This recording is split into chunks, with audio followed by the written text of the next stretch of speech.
Hello बच्चों, मैं मनीष श्रीवास्तव एक बार फिर से क्लास 12th की केमिस्ट्री के लिए यूनिट 3 वैद्युत रसायन चैप्टर से पार्ट 7th वीडियो के साथ। और आज का टॉपिक है गैल्वानिक सेल का सेल विभव अथवा विद्युत वाहक बल एवं नष्ट समीकरण। तो आज इस वीडियो में हम पढ़ेंगे कि गैल्वानिक सेल का सेल विभव क्या होता है, कैसे निकालते हैं और किसके द्वारा निकालते हैं, और इसे ज्ञात करने में नष्ट समीकरण की क्या भूमिका है। इस टॉपिक से पढ़ने के पहले हमें पिछले वीडियो में हमने सीखा है कि किसी सेल को देख करके हम सेल अभिक्रिया कैसे लिख सकते हैं, ये जानकारी हमें होनी चाहिए। इलेक्ट्रोड विभव क्या होता है, इसकी जानकारी हमें होनी चाहिए। और सेल का मानक सेल विभव या मानक विद्युत वाहक बल कैसे ज्ञात करते हैं, इतनी जानकारी हमारे पास होनी चाहिए आज के इस टॉपिक को पढ़ने से पहले। तो शुरू करते हैं गैल्वानिक सेल का सेल विभव अथवा विद्युत वाहक बल और एवं नष्ट समीकरण। तो पहले हम ये समझेंगे कि सेल विभव या विद्युत वाहक बल होता क्या है, पहले ये जानेंगे। फिर कैसे ज्ञात करते हैं ये जानेंगे, और फिर ये जानेंगे कि इसे ज्ञात करने में नष्ट समीकरण की क्या भूमिका है। ये 3 बातें जानेंगे और उसके बाद इस पर न्यूमेरिकल 1-2 लगाएंगे, ये टॉपिक कंप्लीट हो जाएगा। आइए देखते हैं। तो देखिए, गैल्वानिक सेल का सेल विभव या विद्युत वाहक बल क्या होता है। सेल विभव, सेल विभव का तात्पर्य ये है कि जब कोई गैल्वानिक सेल फंक्शन में हो। गैल्वानिक सेल फंक्शन में होने का क्या मतलब है, गैल्वानिक सेल क्या होता है। गैल्वानिक सेल एक ऐसा निकाय है जो रासायनिक ऊर्जा को विद्युत ऊर्जा में परिवर्तित करता है। इसमें सामान्यतः 2 पात्र होते हैं। एक छोटा सा डायग्राम में राइट साइड में बना दे रहा हूं।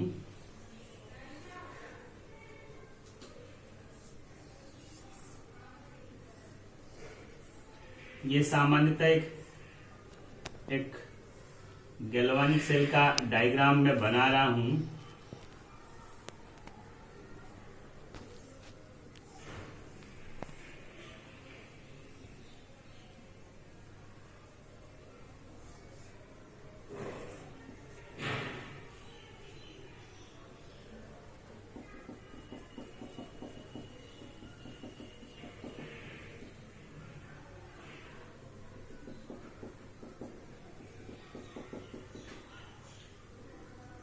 हम लोग जानते हैं गैल्वानिक सेल में 2 पात्र होते हैं। बाईं तरफ वाले को एनोड हाफ सेल कहते हैं और दाईं तरफ वाले को कहते हैं cathode half cell. Half cell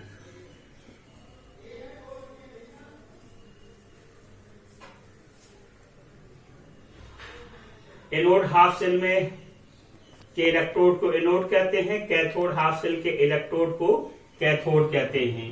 तो ये कैथोड है और ये एनोड है। एनोड पर ऑक्सीडेशन होता है और कैथोड पर रिडक्शन होता है। इलेक्ट्रॉन एनोड से कैथोड की तरफ प्रवाहित होती है और धारा कैथोड से एनोड की तरफ प्रवाहित होती है। ये सेल का एक आउटलुक मैंने बनाया है जिसको पहले आपने पढ़ लिया होगा। आज हमें पढ़ना है गैल्वानिक सेल का सेल विभव। तो इसमें सेल विभव क्या है, इस बात को हमें समझना था, जिसके लिए मुझे ये डायग्राम हिंट के रूप में बनाना पड़ा।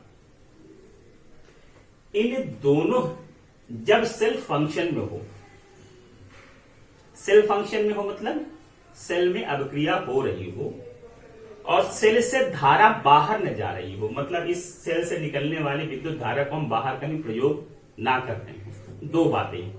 पहला सेल फंक्शन में हो और दूसरा सेल से विद्युत धारा बाहर ना जा रही हो। उस समय दोनों इलेक्ट्रोडों के विभवों के अंतर को सेल विभव कहते हैं। क्या कह रहे हैं? दो बातें प्राइमरी तौर पे कह रहे हैं। एक, सेल फंक्शन में हो। सेल फंक्शन में होने का मतलब है कि सेल में अभिक्रिया हो रही है, पहली बात। दूसरी बात कह रहे हैं सेल से धारा बाहर न जा रही हो, मतलब इस धारा का हम कोई प्रयोग नहीं कर रहे हैं। दो बातें। तो इस अवस्था में दोनों इलेक्ट्रोडों के इलेक्ट्रोड विभवों के अंतर को, डिफरेंस को सेल विभव कहते हैं या विद्युत वाहक बल कहते हैं। ये सेल विभव या विद्युत वाहक बल धारा के प्रवाह के लिए एक तरह का ड्राइविंग फोर्स है,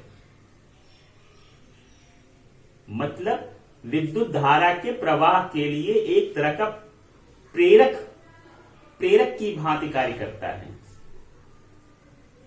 ठीक, तो सेल विभव क्या है? दोनों इलेक्ट्रोडों के बीच का अधिकतम अंतर है, मैक्सिमम डिफरेंस है। क्यों? क्योंकि बाहर कोई धारा जा नहीं रही है। तो सेल विभव क्या है? सेल विभव दोनों इलेक्ट्रोडों के मध्य इलेक्ट्रोड विभवों का अंतर है, डिफरेंस है। कब? जब कि सेल फंक्शन में हो और सेल से विद्युत धारा बाहर न जा रही है। एक आपने इसके पहले में मानक सेल विभव, मानक सेल विभव और सेल विभव में क्या अंतर है?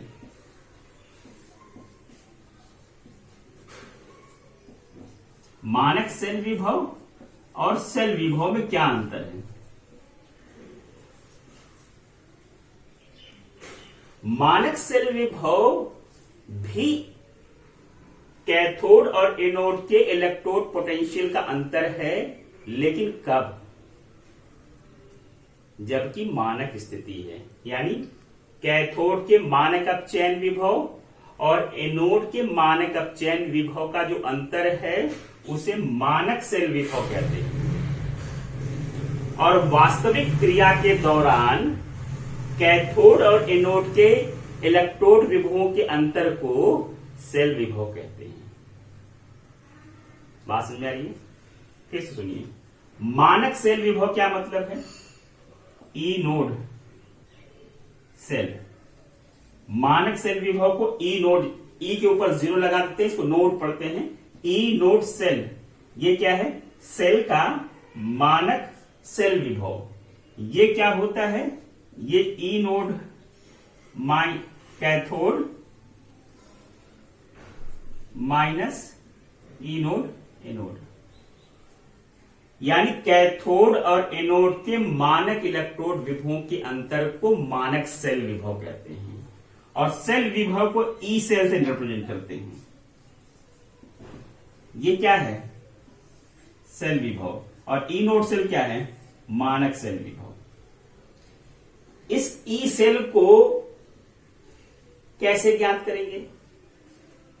सेल विभव को ज्ञात करने के लिए हमें नर्स समीकरण का प्रयोग करना पड़ेगा।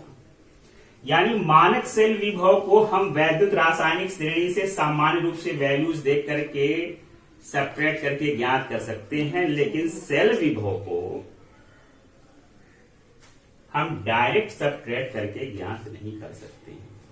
उसके लिए हमें क्या करना पड़ेगा? उसके लिए हमें नर्स समीकरण लगाना पड़ेगा, राइट? तो पहली बात, सेल विभव क्या होता है, मानक सेल विभव क्या होता है और दोनों में अंतर क्या है, ये बात क्लियर है। इस बात को क्लियर करने के लिए मैं फिर से इसे रिपीट करना चाहूंगा, क्योंकि इसमें बच्चों में बहुत कंफ्यूजन रहता है। बार बार हम लोग कॉपी चेक करते हैं और वही गलतियां आती हैं। मानक सेल विभव is standard cell potential is the difference of standard reduction potential of cathode and standard reduction potential of anode. मानक सेल विभव कैथोड के मानक अपचयन विभव और एनोड के मानक अपचयन विभव का अंतर होता है, और इसे सीधे सीधे एक लाइन में हम कैलकुलेट कर सकते हैं। लेकिन सेल विभव क्या है? सेल विभव वास्तविक सेल अभिक्रिया के दौरान कैथोड और एनोड के इलेक्ट्रोड विभवों का अंतर है, और इस सेल विभव को ज्ञात करने के लिए हमें नर्स्ट समीकरण की जरूरत पड़ेगी। ठीक है, तो इसके लिए सबसे पहला काम है हमें सेल को देख करके सेल अभिक्रिया लिखनी आती हो। तो हम मान लेते हैं कोई सेल अभिक्रिया, ये है एक सेल अभिक्रिया, मैं लिखता हूं।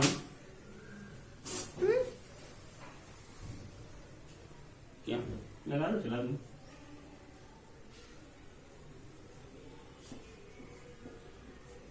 फैलना है, बोलिए कोई बात नहीं।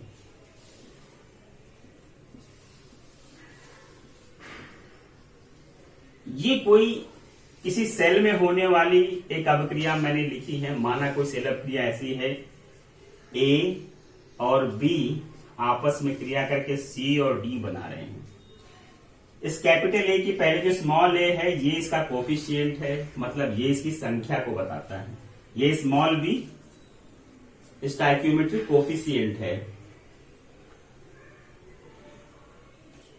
सामान्य भाषा में समझिए कि इस संतुलित समीकरण में डी की संख्या को बताता है। ये छोटा सी इस सी की संख्या को बताता है, ये छोटा डी इस डी की संख्या को बताता है।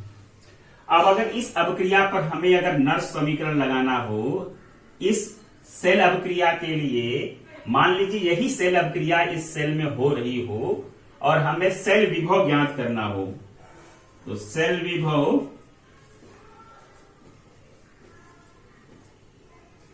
ई सेल बराबर ई नोड सेल। देखिए ये क्या है? सेल विभव, और ये क्या है? मानक सेल विभव minus R T upon N F L N. जब log to the base E होता है तो इसे एल एन लिखते हैं। अंश में हमें अभिक्रिया के राइट साइड वालों को लिखना है सी, और जब किसी अभिकारक को इस बड़े ब्रैकेट में लिख देते हैं तो ये इसकी मोलर सांद्रता। ऐसा लिखने का मतलब है सी की मोलर कॉन्सेंट्रेशन, सी का मोलर सांद्रता, और जो यहां पे गुणांक है ये इसके घात में चला जाता है। इसी तरह से डी की मोलर सांद्रता और इसकी घात। हर में कौन आएगा? जो इस अभिक्रिया के बाईं तरफ है अभिकारक हैं। बड़े ब्रैकेट में ए, इसका मतलब है ए की मोलर सांद्रता, और इसका जो गुणांक है वो कहां चला जाएगा? घात में। और फिर अगले ब्रैकेट में डी, ये क्या लिखा है? बी की मोलर सांद्रता, और इसका गुणांक कहां होगा? ये नर्स समीकरण है। ये नर्स समीकरण वास्तविक परिस्थिति में होने वाली सेल अभिक्रिया के लिए सेल विभव ज्ञात करता है। अब हम जानते हैं ये ई नोड सेल कैसे निकालते हैं। मानक सेल विभव, मानक सेल विभव ई नोड सेल कैसे निकालते हैं? ई नोड कैथोड, ये स्टैंडर्ड वैल्यू है जो दी गई होगी आपको, वहां से हम इसे निकाल लेंगे। आर क्या है? गैस नियतांक है, और इसकी वैल्यू 8.314 जूल पर केल्विन पर मोल होता है। एफ क्या है? फैराडे स्थिरांक,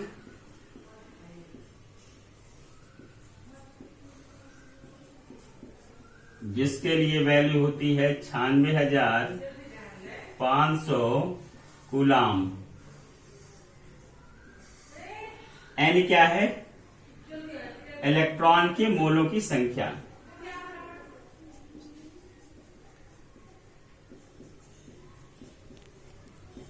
संतुलित समीकरण में जो नंबर ऑफ इलेक्ट्रॉन्स लिखे जाएंगे उनके मोलों की संख्या। टी क्या है? नहीं आ रहा। केल्विन में अगर इस टी को हम 25 डिग्री सेल्सियस ले लें, आर का मान 8.314 ले लें, एफ का मान 96,500 कूलाम ले लें और लॉग ई को लॉग टू दी बेस 10 में कन्वर्ट कर दे तो 2.303 का मल्टीप्लीकेशन हो जाएगा। तो ये समीकरण क्या फॉर्म ले लेगा? ये समीकरण फॉर्म ले लेगा तो ई सेल बराबर ई नोट सेल। हम इन वैल्यूज को रख देंगे तो ये आएगा 0.0591 upon n log to the base 10 C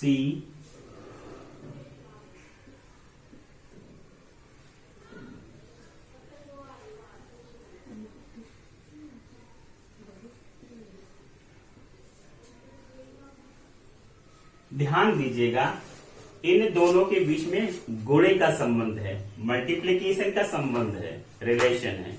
कई बार बच्चे ने जोड़ देते हैं, गलत हो जाता है। मोलर कॉन्सेंट्रेशन ऑफ C और मोलर कॉन्सेंट्रेशन ऑफ D, इन दोनों के बीच में मल्टीप्लीकेशन का संबंध है। इसी तरह से नीचे भी मोलर कॉन्सेंट्रेशन ऑफ A और मोलर कॉन्सेंट्रेशन ऑफ B, इनके बीच में मल्टीप्लीकेशन का संबंध है। तो ये नर्स समीकरण है और इस नर्स समीकरण के द्वारा हम सेल विभव ज्ञात करते हैं। तो सेल विभव क्या है?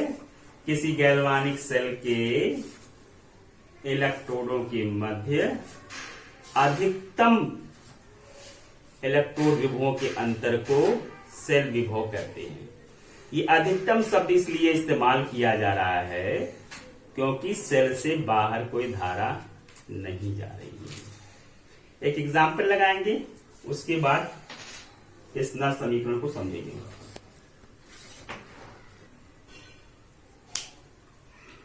देखिए एक सवाल लगाते हैं इस पर और समझते हैं कि सेल विभव कैसे याद करते हैं। कह रहे निम्नलिखित सेल के ईएमएफ मतलब इलेक्ट्रोमोटिव फोर्स, हिंदी में कहते हैं विद्युत वाहक बल या सेल विभव, दोनों एक ही परिघटना के दो नाम हैं, ईएमएफ या सेल विभव की गणना कीजिए। एक सेल यहां पर डिजाइन की गई है और क्या क्या दिया है? क्रोमियम इलेक्ट्रोड का मानक इलेक्ट्रोड विभव और आयरन इलेक्ट्रोड का मानक इलेक्ट्रोड विभव दिया गया है। हमने पिछले वीडियो में ये सीखा था कि सेल को देख करके सेल अभिक्रिया कैसे लिखते हैं। ठीक है, सेल देखिए जरा, हम लोग जानते हैं सेल में ये जो बीच की दो लाइनें हैं ये किसे रिप्रेजेंट करती हैं? ये रिप्रेजेंट करती है सॉल्ट ब्रिज, लवण सेतु। और बाईं तरफ वाले को क्या कहते हैं? Anode half cell. और दाहिनी तरफ वाले क्या कहते हैं? Cathode half cell. तो इतना हिस्सा क्या है? कैथोड हाफ सेल और इतना हिस्सा क्या है? Anode half cell. और ये जो बीच में दो लाइनें खींची है ये क्या है? ये है लवण सेतु, सॉल्ट ब्रिज। अब एनोड हाफ सेल में क्या हो रहा है? ऑक्सीकरण हो रहा है। ये क्रोमियम परमाणु क्रोमियम ट्राइपॉजिटिव कटायन में बदल रहा है। कैसे बदल रहा होगा? 3 इलेक्ट्रॉन त्याग करके। ये क्रोमियम परमाणु क्रोमियम इसमें कैसे बदल रहा है? तो हम लिखेंगे एनोड पर होने वाली क्रिया। अभी दिखाइए, अभिक्रिया क्या है? ये क्रोमियम है जो ठोस अवस्था में है और ये क्रोमियम ट्राइपॉजिटिव में बदल रहा है। और इससे बदलने के लिए क्या करना होगा? इसको 3 धनावेश आ रहा है, कैसे आया होगा? जब इसने 3 इलेक्ट्रॉन लूज किया होगा। ठीक है। कैथोड पर होने वाली अपक्रिया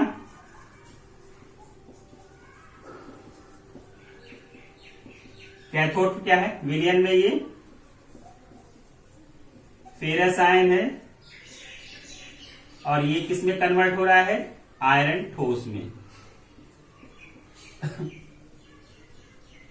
ठीक है जी, ये एक्वस लिख लीजिए। और सेल में होने वाली संपूर्ण अपक्रिया के लिए क्या करते हैं, दोनों हाफ रिएक्शंस के बाएं तरफ वालों को एक, यहां पे ये फेरस आयन इसमें कैसे कन्वर्ट हो रहा होगा, 2 इलेक्ट्रॉन ग्रहण करके। तो सेल में होने वाली संपूर्ण अपक्रिया, सेल में होने वाली संपूर्ण अपक्रिया क्या करेंगे, इसके लिए दोनों ही हाफ रिएक्शंस के बाएं वालों को एक साथ जोड़ लेंगे, बाईं तरफ लिख लेंगे और दोनों ही हाफ रिएक्शंस के दाहिनी तरफ वालों को एक साथ जोड़कर लिख लेंगे। देखिए यहां क्या है, क्रोमियम ठोस अवस्था में। अब यहां कुछ नहीं है, अब नीचे आए, कौन मिला, फेरस आयन। ठीक है जी। इसके पहले हमें एक काम और करना है, दोनों हाफ रिएक्शंस में एक सुटेबल नंबर से मल्टीप्लाई करके नंबर ऑफ इलेक्ट्रॉन्स बराबर करने हैं। जैसे ऊपर 3 इलेक्ट्रॉन लूज किया जा रहा है और नीचे 2 इलेक्ट्रॉन ग्रहण किया जा रहा है, तो हमें नीचे और ऊपर ऐसे नंबर से मल्टीप्लाई करना है ताकि दोनों में नंबर ऑफ इलेक्ट्रॉन्स बराबर हो जाएं। क्योंकि इलेक्ट्रॉन हवा में नहीं तैर सकते, जितना इलेक्ट्रॉन दिया जा रहा होगा सामने उतने इलेक्ट्रॉन का ग्राहक मौजूद होना चाहिए। अगर उतना इलेक्ट्रॉन लेने वाला नहीं मौजूद है तो देने वाला नहीं देगा। तो क्या करें, यहां पर 3 इलेक्ट्रॉन है और यहां 2। अगर हम ऊपर वाले इक्वेशन में 2 से मल्टीप्लाई कर दें, पूरे इक्वेशन में ये क्या हो जाएगा 6, और नीचे वाले पूरे इक्वेशन में 3 से मल्टीप्लाई कर दें तो फिर ये क्या हो जाएगा 6। अब ऊपर भी 6 इलेक्ट्रॉन और नीचे भी 6 इलेक्ट्रॉन, यानी ऊपर वाले समीकरण में 6 इलेक्ट्रॉन लूज किया जा रहा है तो नीचे वाले समीकरण में 6 इलेक्ट्रॉन लिया जा रहा है। ऑक्सीडेशन में जितना इलेक्ट्रॉन दे रहा है एनोड, रिडक्शन में कैथोड पर उतना इलेक्ट्रॉन लिया जा रहा है। अब जोड़ते हैं, यहां 2 क्रोमियम और यहां 3 आयरन प्लस 6 इलेक्ट्रॉन बाईं तरफ का हमने जोड़ लिया। अब हमें दोनों हाफ सेल रिएक्शंस के बाईं तरफ वालों को जोड़ करके समीकरण के बाईं तरफ लिखना है और दोनों हाफ सेल के दाहिनी तरफ वालों को जोड़ करके समीकरण के दाएं तरफ लिखना है। देखिए यहां कितना 2Cr, 2 क्रोमियम, S मतलब सॉलिड अवस्था में है, प्लस यहां और कुछ नहीं है, नीचे आए, यहां कौन है 3 Fe2 एक्वस, और कौन है 6 इलेक्ट्रॉन। ये हमने बाईं तरफ वालों को जोड़ लिया। अब हमारे पास जगह नहीं, मैं यहां लिख ले रहा हूं। दाहिनी तरफ में देखो यहां कौन है 2 Cr try positive,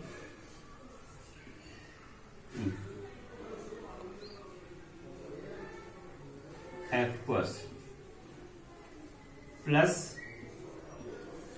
6 electron plus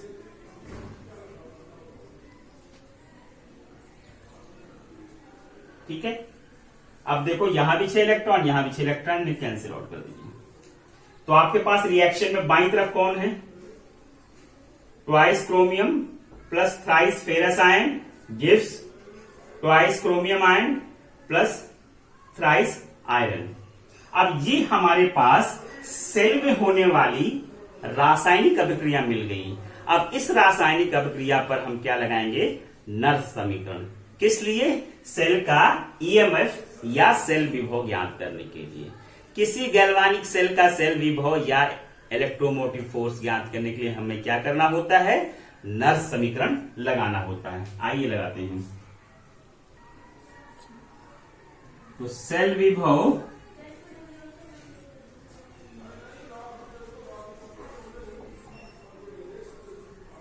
E cell बराबर होगा ई नोट सेल माइनस,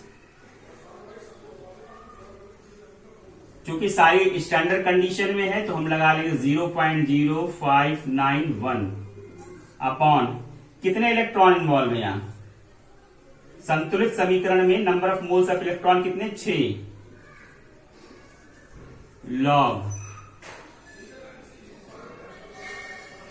लॉग ऊपर किसे लिखेंगे, अभिक्रिया के राइट साइड में कौन है, क्रोमियम ट्राइपॉजिटिव और आयरन ठोस अवस्था में है। तो जो ठोस अवस्था में है उसकी सांद्रता 1 मान ली जाती है, और जो क्रोमियम आयन है इसकी सांद्रता लिखेंगे ट्राइपॉजिटिव। ये क्या लिख दिया हमने, क्रोमियम ट्राइपॉजिटिव आयन का मोलर सांद्रता, और जो कोफिशिएंट होता है वो कहां चला जाता है, घात में। तो जो समीकरण के दाहिनी तरफ थे उनको कहां हमने लिख लिया, अंश में, न्यूमरेटर में, और हर में, डिनोमिनेटर में किसे लिखेंगे, इस समीकरण के बाईं तरफ वाले में। ये ठोस अवस्था में इसका सांद्रता 1 हो जाएगी, ये विलयन में है इसकी सांद्रता लिखेंगे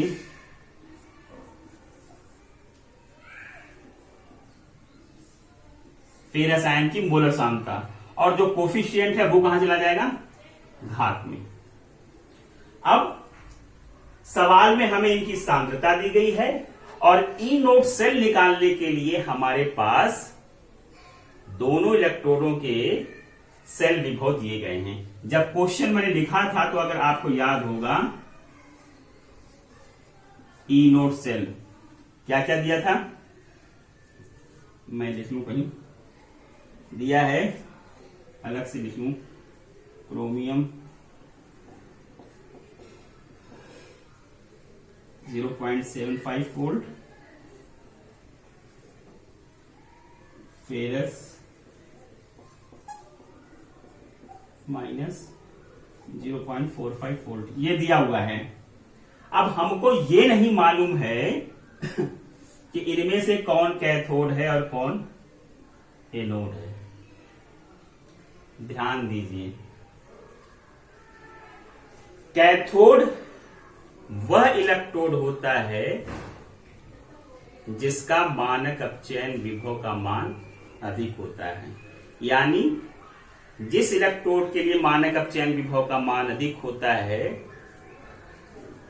वो इलेक्ट्रोड कैथोड का काम करता है, और जिस इलेक्ट्रोड के लिए मानक अपचयन विभव का मान कम होता है वो एनोड का कार्य करता है। अगर हमें ये शर्त नहीं भी मालूम है तो हम ऐसे भी ज्ञात कर सकते हैं, ई नोड राइट माइनस ई नोड लेफ्ट, अगर सेल के रूप में दिया है, और नहीं दिया है तो हमें ये शर्त पता होनी चाहिए। दो में से एक बात हमें पता होनी चाहिए, या तो हमें ये पता हो कि राइट में कौन है लेफ्ट में कौन है, और या तो फिर हमें ये पता होना चाहिए कि किसका मान ज्यादा है किसका कम है। तो अगर समीकरण आप देखेंगे तो आयरन इलेक्ट्रोड राइट में था, देखिए जरा यहाँ पे, और मान के हिसाब से भी देखिए इन दोनों में से मान ज्यादा कौन है, ये वाला। तो माइनस 0.45 वोल्ट माइनस चिन्ह का लगा दिया। अब क्रोमियम इलेक्ट्रोड के लिए कितना मान है, minus 0.75 volt, minus 0.45 minus minus क्या हो गया, प्लस हो गया 0.75, 5 में 5 गए 0 और 7 में 4 गए 3 है। तो ये हो गया ई नोट सेल की मान आ गई प्लस 0.30 वोल्ट। तो इसका मान हमने ऐसे निकाल लिया। ठीक है, तो इस जगह हम इस मान को रखेंगे।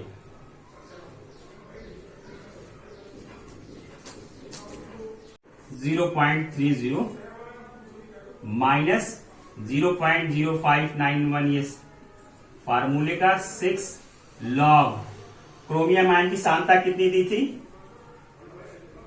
0.1 और ये घात लग गया। और फेरस आयन की सांद्रता सवाल में कितनी दी थी? पहले आपने देखा होगा 0.01 और इसकी घात 3। कैलकुलेट करना है, क्या करें? देखिए जरा, 0.30 माइनस 0.0591 बटा 6 लॉग 0.1 को 2 बार मल्टीप्लाई करेंगे तो ये क्या हो जाएगा? 0.01। और हमारे पास ये कहा कितनी बार है? 0.01 इंटू 0.01 इंटू 0.01। एक बार ये कर गया, ये 10 के पावर -2, 10 के पावर -2 ऊपर जाकर कितना बन गया? 10 के पावर 4।